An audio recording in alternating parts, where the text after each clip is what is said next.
जिस ओर जवानी चलती है उस ओर जमाना चलता है।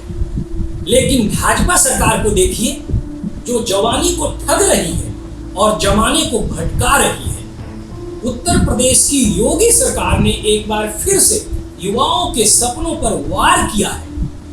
कई साल पहले भर्ती हुए हजारों शिक्षकों को अब कह दिया गया है, तुम पात्र नहीं थे, नौकरी खत्म। नौकरी देना तो दूर, जो काम कर रहे हैं उनसे भी नौकरी छीन लो।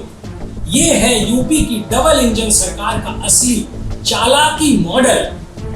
सवाल सिर्फ एक है, क्या यूपी में नौकरी देना फिर छीन लेना अब सरकार की नई नीति बन गई है? दरअसल उत्तर प्रदेश की योगी सरकार का एक नया फरमान आया है। 69,000 शिक्षक भर्ती में हजारों शिक्षकों की नौकरियां समाप्त की जाएंगी। कारण बताया गया है कि वो लोग आवेदन की अंतिम तिथि तक पात्र नहीं थे। हम पूछते हैं, क्या ये बात सरकार को अब पता चली है? जब इन लोगों ने नियुक्ति के बाद कई साल तक शिक्षण कार्य कर लिया, तब जाकर आपकी आंखें खुली। इतनी देर से जागे हैं मानो कोई गहरी नींद से उठे। सरकार कहती है जब नियुक्त किया था तब शिक्षक निर्धारित योग्यता नहीं रखते थे। तो सवाल यह है, तब आपने इनकी जांच नहीं की थी क्या? जब नियुक्तियां की गई थी तब आपके पास कौन से अफसर थे जो दस्तावेज नहीं देख पाए? जब डॉक्यूमेंट वेरिफिकेशन हुआ था तब आपकी आंखें बंद थी क्या? जब ये शिक्षक कई साल तक बच्चों को पढ़ा सकते हैं, तब अब उनकी योग्यता पर सवाल क्यों? सिस्टम की गलती का बोझ क्या अब नियुक्त शिक्षक अपनी नौकरी खोकर उठाएंगे? और अगर ये गलती आपकी है तो इसकी सजा सरकार को मिलनी चाहिए, ना कि नौकरी कर रहे शिक्षकों को।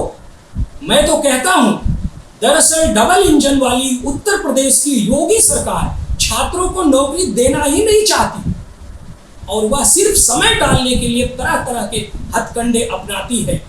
69,000 शिक्षक भर्ती में अयोग्यता के आधार पर जिस तरह हजारों मेहनती, योग्य और चयनित अभ्यर्थियों को बाहर का रास्ता दिखाया गया है, वह उत्तर प्रदेश की योगी सरकार और बेसिक शिक्षा विभाग की बेरहम और छात्र विरोधी नीति को उजागर करता है।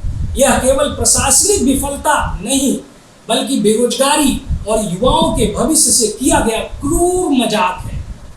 योगी सरकार की कथनी और करनी में जमीन आसमान का अंतर है। एक और यह सरकार बेरोजगारी दूर करने के झूठे दावे करती है, वहीं दूसरी ओर मेहनत और योग्यता के बल पर चयनित अभ्यर्थियों को नियमों की आड़ में निष्कासित किया जा रहा है। बेसिक शिक्षा विभाग की भूमिका बेहद शर्मनाक रही है। पारदर्शिता, जवाबदेही और न्याय की बातें करने वाला विभाग खुद ही एक ऐसी व्यवस्था चला रहा है जहां चयन प्रक्रिया में मनमानी, अपारदर्शिता और पक्षपात आम बात हो गई है। हजारों अभ्यर्थियों का करियर अधर में लटका है और सरकार बेपरवाह बनी हुई है। इस सरकार ने प्रतियोगी छात्रों को धन उगाही का जरिया बना लिया है। पहला तो आप वैकेंसी निकाल नहीं रहे हो, और जब थोड़ी बहुत भर्तियां निकालते भी हो तो वह जानबूझकर कोर्ट की भेंट चढ़ा दी जाती है। योगी मोदी सरकार में हमारे युवा अपने जीवन का आधा हिस्सा नौकरियों की तैयारी में निकाल दे रहे हैं, लेकिन फिर भी उनको नौकरी मिलने की कोई गारंटी नहीं है। आपको याद होगा, मोदी जी ने हर साल 1 करोड़ नौकरियां देने का जुमला दिया था और हमारे देश का नौजवान उनके झांसे में आ गया था। लेकिन हकीकत क्या है? नौकरी आती नहीं, आई तो पेपर आउट हो गया, पेपर बचा तो कोर्ट में मामला फंस गया, कोर्ट से निकले तो नियुक्ति के बाद भी सरकार कहती है तुम अयोग्य हो। छात्रों के खून पसीने से भरे फार्म, फीस और कोचिंग को आपने सिर्फ धंधा बना दिया है। आज उत्तर प्रदेश में करोड़ों की संख्या में युवा बेरोजगार हैं। सरकारी विभागों में लाखों पद खाली हैं, नई भर्तियां आ नहीं रही हैं और जो मिल भी रही हैं वो भी छीनी जा रही हैं। योगी जी से सवाल पूछना चाहते हैं, माननीय मुख्यमंत्री जी बताइए, अब तक कितनी नौकरियां दी हैं आपने? अब तक कितने भर्ती विज्ञापन पूरे किए हैं आपने, अब तक कितनों का पेपर लीक किया है आपने। ये सरकार युवाओं के भविष्य से खिलवाड़ कर रही है। सब्र की हदें टूटी हैं, अब युवा सवाल करेंगे। सब्र की हदें टूटी हैं, अब युवा सवाल करेंगे। जो कल तक चुप बैठे थे अब बवाल करेंगे।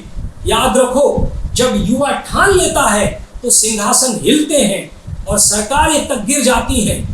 2027 दूर नहीं है। आज आप बेरोजगारी बांट रहे हैं, कल यही युवा वोट की चोट देगा। मुख्यमंत्री जी ध्यान से सुनिए, युवाओं के साथ खेलना अब बंद कीजिए, वरना 2027 में यही युवा आपको सत्ता से बाहर कर देंगे।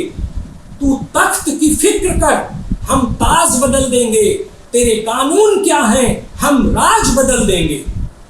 INDC नेटवर्क, बदलते भारत के साथ।